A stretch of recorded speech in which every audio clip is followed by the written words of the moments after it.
શું તમારા ઘરની દિવાલ પર વારંવાર ભેજ આવે છે? શું દિવાલનો રંગ ઉખડી રહ્યો છે? શું સફેદ ક્ષારના થર જામેલા દેખાય છે? શું છત પરથી પાણી ટપકે છે અથવા બાથરૂમની આસપાસની દિવાલ સતત ભીની રહે છે? જો તમારો જવાબ હોય હા, તો આ સમસ્યા માત્ર રંગ ખરાબ થઈ ગયો છે એવું માનીને અવગણશો નહીં, કારણ કે દિવાલ પર દેખાતો ભેજ ઘણી વખત માત્ર ઉપરથી દેખાતી સમસ્યા હોય છે, જ્યારે તેની પાછળનું સાચું કારણ દિવાલની અંદર, પાઇપલાઇનમાં, છતમાં, જમીનમાં અથવા તો બહારની દિવાલમાં છુપાયેલું હોઈ શકે છે. અને સૌથી મહત્વની વાત એ છે કે ભેજનું મૂળ કારણ બંધ કર્યા વગર માત્ર પુટ્ટી, કલર કે વોટરપ્રૂફિંગ કરશો તો સમસ્યા ફરીથી આવી શકે છે.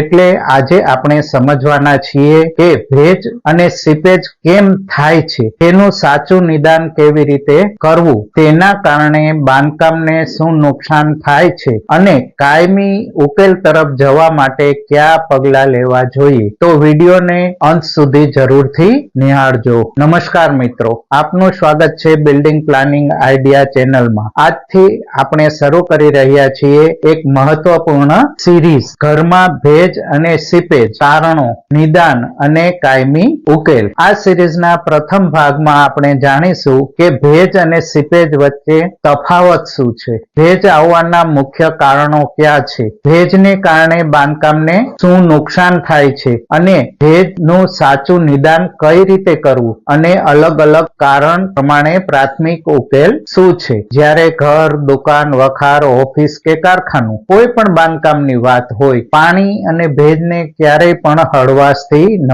લેવું જોઈએ. હવે પ્રથમ આપણે જાણીશું કે ભેજ અને સીપેજ એટલે શું. તો સૌપ્રથમ એક સરળ વાત સમજીએ. ભેજ એટલે દિવાલ, છત, બાંધકામના કોઈ પણ ભાગમાં અનિચ્છનીય રીતે પાણી અથવા ભેજનું પ્રમાણ વધવું. જ્યારે પાણી કોઈ ચોક્કસ માર્ગથી અંદર પ્રવેશતું હોય અને સતત લીકેજ અથવા પાણીના પ્રવેશનું કારણ બને, ત્યારે સામાન્ય રીતે સીપેજ અથવા વોટર સીપેજ કહેવામાં આવે છે. પરંતુ દરેક ભેજનું કારણ સીપેજ જ હોય એવું જરૂરી નથી. કેટલાક કિસ્સામાં બહારથી પાણી આવે છે, કેટલાક કિસ્સામાં જમીનથી પાણી ઉપર ચડે છે, તેમજ કેટલાક કિસ્સામાં પાણીની પાઇપલાઇન લીકેજ હોય છે, અને કેટલાકમાં લીકેજ ન હોવા છતાં કન્ડેન્સેશન એટલે કે હવામાં રહેલી વરાળ ઠંડી સપાટી પર પાણીના ટીપા સ્વરૂપે જમા થવાથી ભેજ દેખાય છે. એટલે ભેજ દેખાય એટલે તરત કલર કરાવવો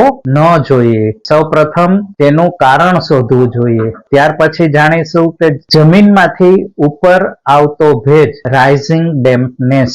હવે સૌથી મહત્વના કારણોમાંનું એક કારણ છે રાઇઝિંગ ડેમ્પનેસ, એટલે કે જમીનમાંથી દિવાલમાં ઉપર તરફ આવતો ભેજ. જો બાંધકામમાં પાયા અને પ્લિન્થ લેવલે યોગ્ય ડીપીસી એટલે કે ડેમ્પ પ્રૂફ કોર્સ ન હોય, તો તેમાં ખામી હોય અથવા ડીપીસીની સતત અવરોધક વ્યવસ્થા યોગ્ય રીતે કાર્ય કરતી ન હોય, તો જમીનનો ભેજ દિવાલની અંદર રહેલા નાના છિદ્રો દ્વારા ઉપર તરફ ચડી શકે છે. આ પ્રક્રિયાને સરળ ભાષામાં કેશાકર્ષણ કહી શકાય. તેને સમજવા માટે એક સરળ ઉદાહરણ જોઈએ તો દીવામાં રહેલું તેલ પાટ દ્વારા ઉપર તરફ જાય છે, તેવી જ રીતે કેટલીક પરિસ્થિતિમાં જમીનનો ભેજ બાંધકામની છિદ્રાળુ સામગ્રીમાંથી ઉપર તરફ જઈ શકે છે.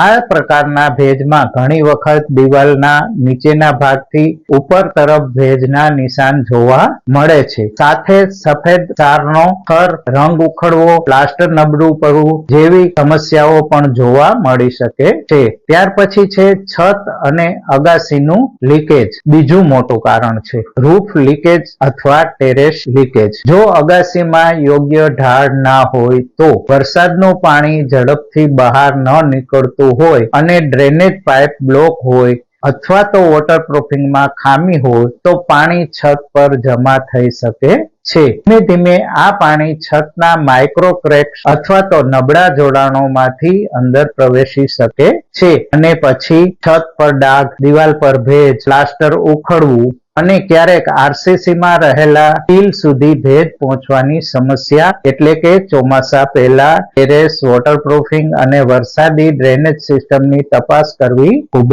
જ મહત્વપૂર્ણ. ત્યારબાદ જોઈશું પ્લમ્બિંગ અને ડ્રેનેજ લીકેજ.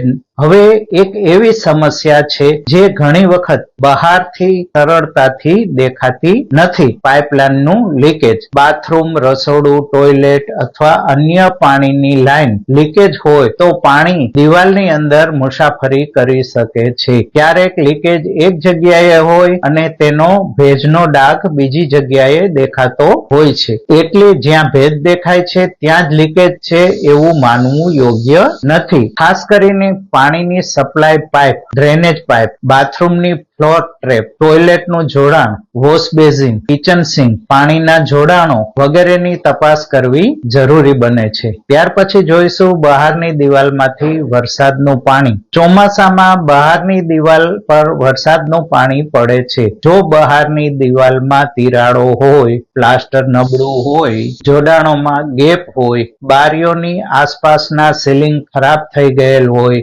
બાહ્ય કોટિંગમાં ખામી હોય તો વરસાદનું પાણી દિવાલમાં પ્રવેશી શકે છે અને પછી અંદરની બાજુ ભેજના ડાઘ દેખાય છે. અહીં માત્ર અંદરથી વોટરપ્રૂફિંગ કરવું પૂરતું નથી. પાણી જ્યાંથી અંદર આવી રહ્યું છે તે બહારનું કારણ પણ દૂર કરવું જરૂરી છે, નહીં તો ફરીથી ભેજ આવશે. ત્યાર પછી છે ઓછું વેન્ટિલેશન અને કન્ડેન્સેશન.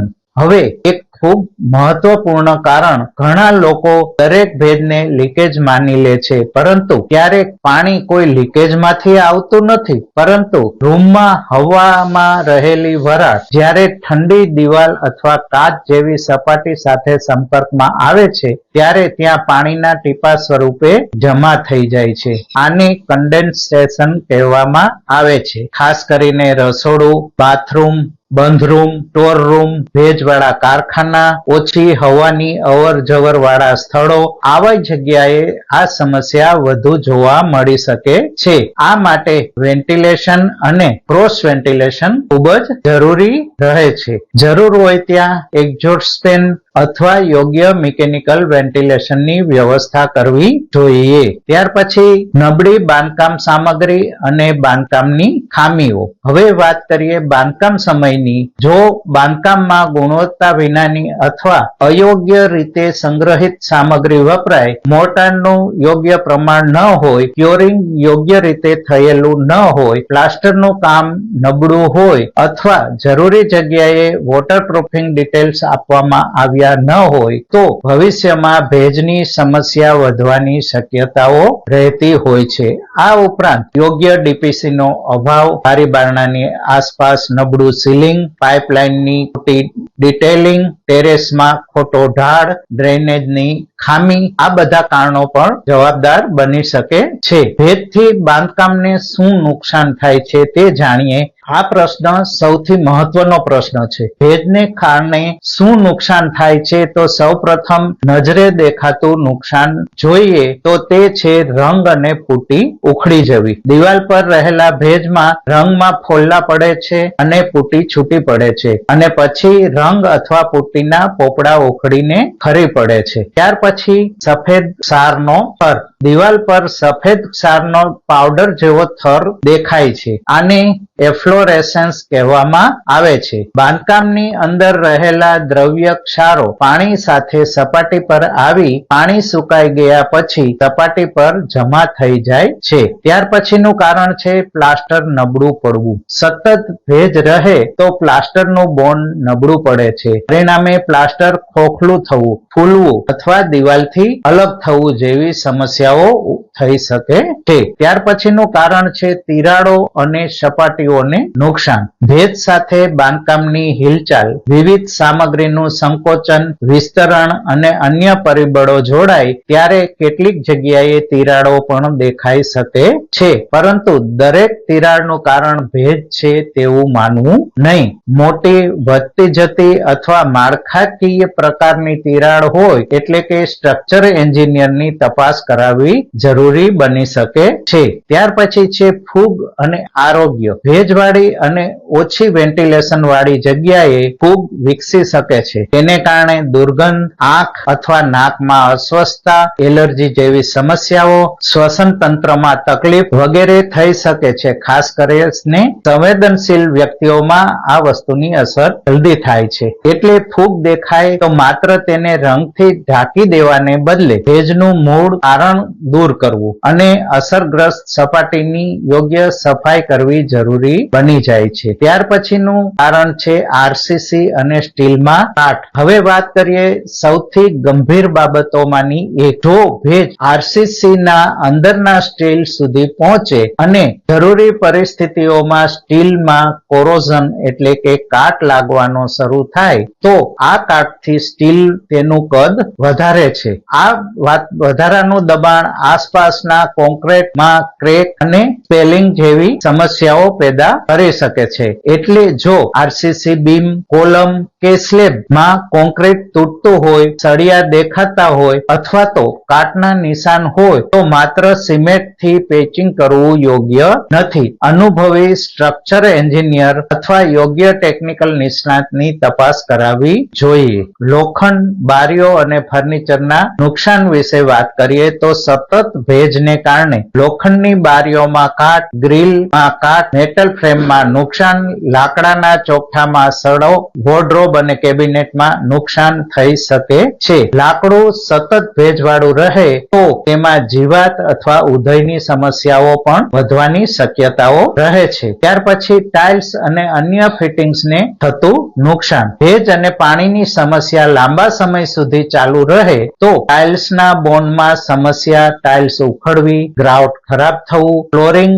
અથવા વોલ ફિનિશિંગમાં નુકસાન થવું વગેરે પણ જોવા મળી શકે છે. હવે સૌથી મહત્વનો ભાગ છે ભેજનું સાચું નિદાન કેવી રીતે કરવું. અહીં એક વાત ખાસ યાદ રાખજો, ભેજ જ્યાં દેખાય છે સમસ્યા ત્યાં જ છે. આ માન્યતા ઘણી વખત ખોટી સાબિત થાય છે. એટલે સૌ પ્રથમ ભેજનો સ્ત્રોત શોધવો. ચાલો એક સરળ તપાસક્રમ સમજીએ. તો પ્રથમ ભેજનું સ્થાન જુઓ. ભેજ દિવાલના નીચેના ભાગમાં છે, છતની નજીકમાં છે, બાથરૂમની બાજુમાં છે, કિચનની બાજુમાં છે, બારીની આસપાસમાં છે કે પછી બહાર વરસાદવાળી દિવાલ પર છે.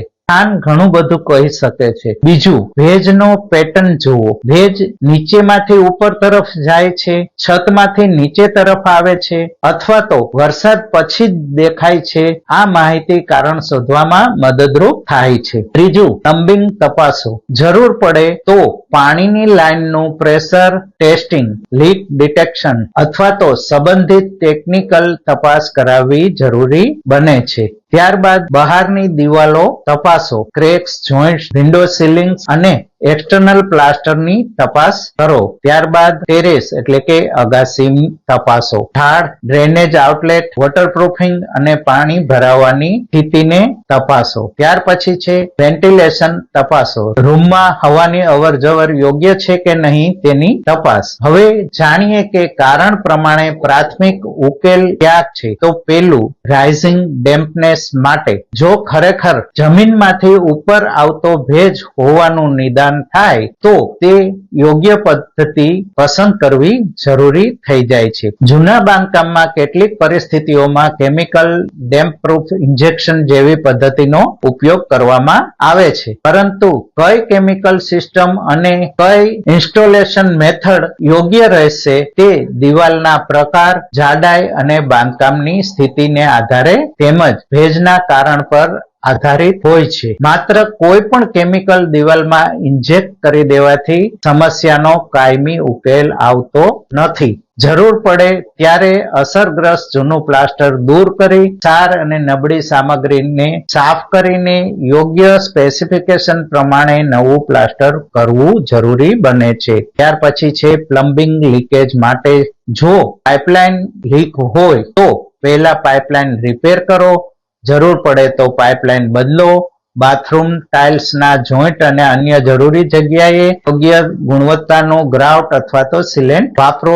પરંતુ માત્ર ઉપરથી ગ્રાઉટ લગાડી દેવું દરેક લીકેજ માટે ઉકેલ નથી. જો લીકેજ પાઇપની અંદર હોય તો પાઇપનું યોગ્ય રિપેરિંગ જરૂરી બને છે. ત્યાર પછી છે એક્સટર્નલ વોલ લીકેજ. બહારની દિવાલમાં તિરાડ હોય તો પહેલા તેનું કારણ તપાસો.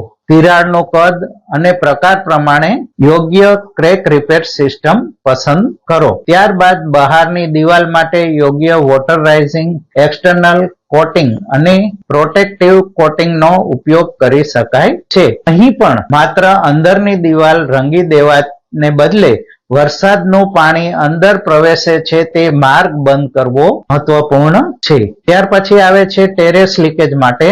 અગાસીમાં યોગ્ય ઢાળ એટલે કે સ્લોપ, યોગ્ય ડ્રેનેજ આઉટલેટ, પાણીનો ઝડપી નિકાલ, ક્રેક્સનું રિપેર, જોઇન્ટ્સનું યોગ્ય ટ્રીટમેન્ટ અને યોગ્ય વોટરપ્રૂફિંગ સિસ્ટમ અપનાવવી જરૂરી છે. પરિસ્થિતિ પ્રમાણે ઇલેસ્ટોમેરિક કોટિંગ, સિમેન્ટિટિયસ વોટરપ્રૂફિંગ, પીયુ અથવા અન્ય યોગ્ય વોટરપ્રૂફિંગ સિસ્ટમનો ઉપયોગ થઈ શકે છે. પરંતુ દરેક છત માટે એક જ સિસ્ટમ યોગ્ય હોય તેવું નથી. એટલે સ્થળની સ્થિતિ જોઈ યોગ્ય સ્પેસિફિકેશન નક્કી કરવી જરૂરી બને છે. હવે ભેજનું મૂળ કારણ દૂર થયા પછી અંદરની દિવાલનું રિપેરિંગ કઈ રીતે કરવું તે જોઈએ. હવે માની લો કે પાણીનો સ્ત્રોત બંધ થઈ ગયો છે, તો શું તરત કલર કરી દેવો?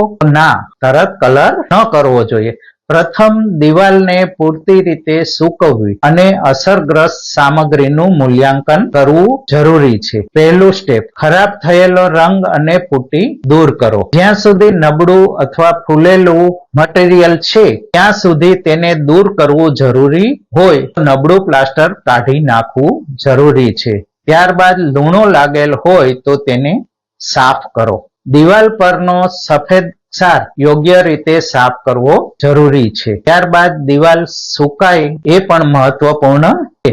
ભીની દિવાલ પર માત્ર વોટરપ્રૂફિંગ લગાવી તેને બંધ કરવી યોગ્ય નથી. ત્યાર પછીનું સ્ટેપ છે યોગ્ય મોર્ટારથી પ્લાસ્ટર કરો. જરૂર મુજબ યોગ્ય મિક્સ વોટરપ્રૂફિંગ સિસ્ટમ સાથે પ્લાસ્ટર કરવું જરૂરી છે. ત્યારબાદ છે યોગ્ય પ્રાઇમરનું કોટિંગ. દિવાલની સ્થિતિ પ્રમાણે યોગ્ય ડેમ્પ રેઝિસ્ટન્સ અથવા વોટરપ્રૂફિંગ કોટિંગ સિસ્ટમ અથવા વોટરપ્રૂફ કોટિંગ સિસ્ટમનો ઉપયોગ કરી શકાય છે.